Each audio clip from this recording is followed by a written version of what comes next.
Muito além das sanções e do comunismo, os protestos de Cuba. Protestos são coisas comuns em toda a América Latina. Alguns são municiados por toda uma movimentação midiática, enquanto outras não têm maiores alardes. Enquanto umas ganham impulso nas redes sociais, outras não recebem tal abastecimento. Na última semana, um protesto ganhou foco midiático total e a nível mundial. De um país boicotado pelo jornalismo, passou a ocupar as principais manchetes. Claro que não se via nada como isto na ilha caribenha há muito tempo. Todos se perguntam o que está acontecendo em Cuba. Muitos devem já ter sua opinião formada devido às manchetes das maiores mídias corporativas. Estes jornais sempre destacaram o comunismo relacionado à ditadura. Neste vídeo, vamos mostrar muito mais do que as manchetes dos jornais podem lhe mostrar. Vamos tentar entender o que está acontecendo mais além das explicações simplistas. É um plano imperialista em vigor? É o fim de um regime? Quais outros fatores nesta equação?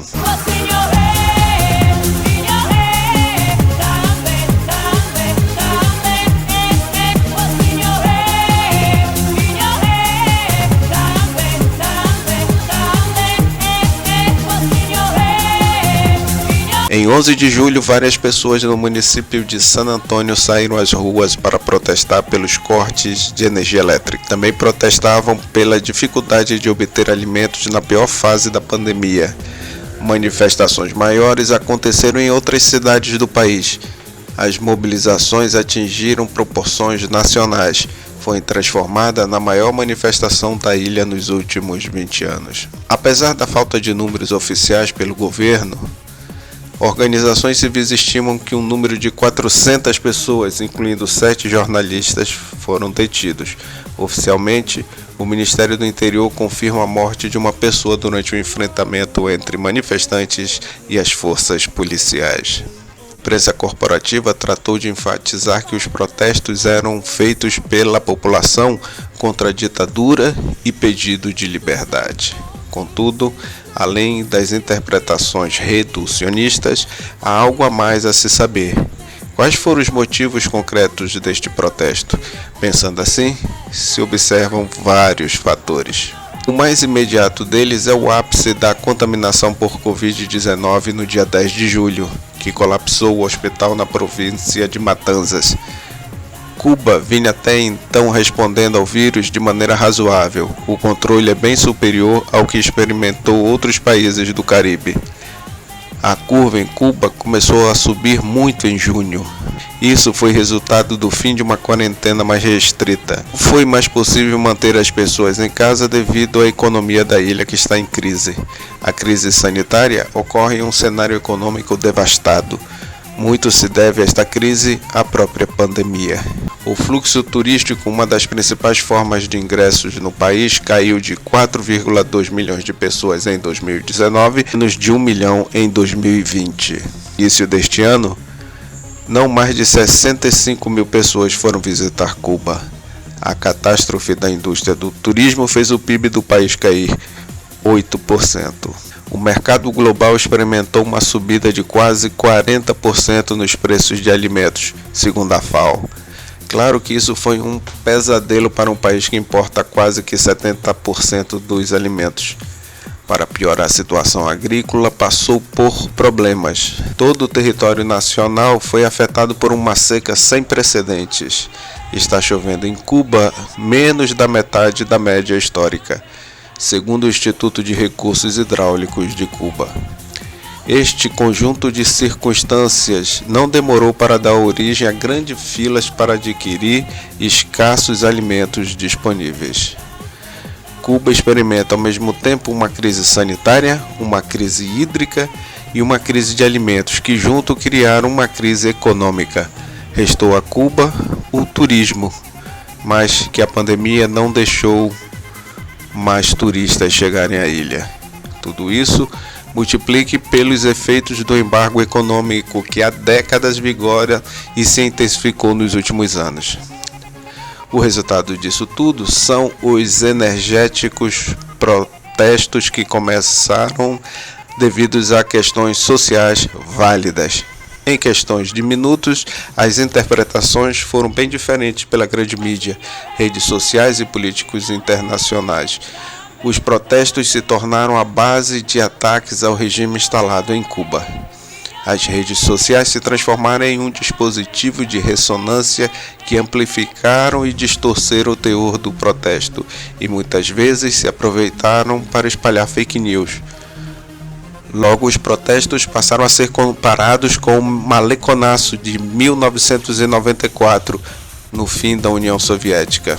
As redes sociais vincularam imagens de milhares de pessoas em protestos no Egito, na Argentina e até imagens de manifestações pró-governo de Cuba, como se fosse prova da magnitude do protesto atual. O gabinete do ódio, vinculado ao governo do Brasil, passou a relatar fuga de mandatários cubanos para a Espanha. Apesar do governo cubano afirmar que há um processo de uma operação político-digital de governos externos, o que na verdade há, uma coisa deve ficar bem clara: os protestos são autênticos. Pessoas desesperadas pelo corte de energia, a falta de comida e remédio saíram para manifestar o seu descontentamento. Vergonhosas manipulações foram feitas. Uma rede americana de televisão, a Fox, fez uma montagem com imagens de manifestação de apoio à revolução como se fosse de protesto contra o governo. Foi tão tosca a armação que fizeram os textos dos cartazes ficarem ilegíveis, para que os espectadores não se enterassem que, na verdade, aquelas pessoas estavam apoiando o governo. A própria ONU usou de uma imagem de uma conhecida revolucionária como uma pessoa que estivesse protestando. Muitos aproveitaram até o momento de exaltação para que se fossem tomadas atitudes mais drásticas. Foi o exemplo do comunicado do prefeito de Miami, Francis Suárez, que pediu que os Estados Unidos e a União Europeia bombardeassem Cuba. Cuba vive um bloqueio extraterritorial que já dura 6 décadas. Este bloqueio impede que Cuba tenha acesso a relações econômicas normais com outros países. O bloqueio é tão limitante que impossibilita quaisquer políticas econômicas sejam postas em práticas. Por outro lado, há questões negativas na ilha que não se explicam por pressões exteriores. Uma delas é a imensa burocracia. As reformas econômicas que o país precisa se arrastam e se atolam na burocracia. Mesmo pessoas que tenham acesso ao dinheiro levam horas para comprar produtos por causa das filas. As reformas econômicas aprovadas em 2011 até agora não foram implementadas. Uma das reformas foi a ampliação do setor privado, mas depois de algum tempo se voltou atrás, pois ainda é vista como uma ameaça. Após acordos com o governo de Obama, foram implementadas reformas. A ideia era modernizar a economia do país sem se afastar do socialismo. Neste projeto, havia um aumento de investimento estrangeiro, aumento de propriedade privada e criação de entidades cooperativas. Foi sendo postergado indefinidamente por causa da burocracia. Outro grande problema em Cuba é a unificação da moeda. São duas moedas diferentes, o peso e o peso cubano conversível, que de alguma maneira tenta legalizar o dólar. A não unificação da moeda é absolutamente necessária, segundo os analistas. Esta reforma demorou tanto que a pandemia, quando veio, cobrou seu preço. Todas estas reformas se tornaram mais difíceis com a chegada de Trump. O presidente republicano resolveu recrudescer o embargo com mais 240 medidas. Uma delas foi a reativação da lei Helms-Burton. Esta norma permite que os cidadãos norte-americanos possam demandar na Justiça dos Estados Unidos companhias que se utilizem de propriedades que foram tomadas durante o processo revolucionário de Fidel Castro. Por exemplo, em Cuba, as estruturas básicas como portos e aeroportos são consideradas por esta lei.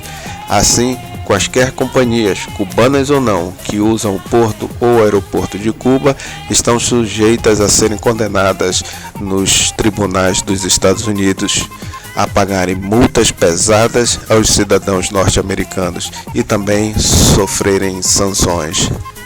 Esse é só um exemplo das milhares de formas que os Estados Unidos estrangulam Cuba.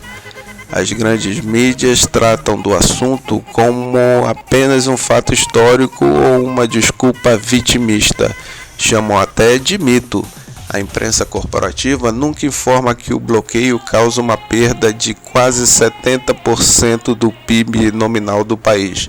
Também não clarificam sobre a legitimidade do embargo, que no mês passado votaram 184 países de maneira contrária, mas segue em vigor por causa de apenas 2 votos, Estados Unidos e Israel, além da abstenção de 3 países, os mais submissos aos Estados Unidos atualmente: Brasil, Ucrânia e Colômbia. A empresa mostra as filas para a comida causada pelo bloqueio como se fosse resultado do comunismo. Um bloqueio como este causaria o mesmo dano tanto em países comunistas como capitalistas. Imagine um bloqueio como este ao Brasil de apenas 3 meses. Nosso país colapsaria. Cuba sofre estas sanções há 60 anos. Cuba acaba de anunciar a livre importação sem pagamento de impostos para remédios e alimentos. Também anunciou a facilitação do cadastro de 300 mil pessoas que estavam fora do programa de cestas básicas. A Cuba de hoje é muito diversa e com várias correntes políticas, mas de uma coisa os cubanos querem com certeza: independência nacional, não querem ser colônia dos Estados Unidos, e também que se mantenham os ganhos conquistados pela Revolução.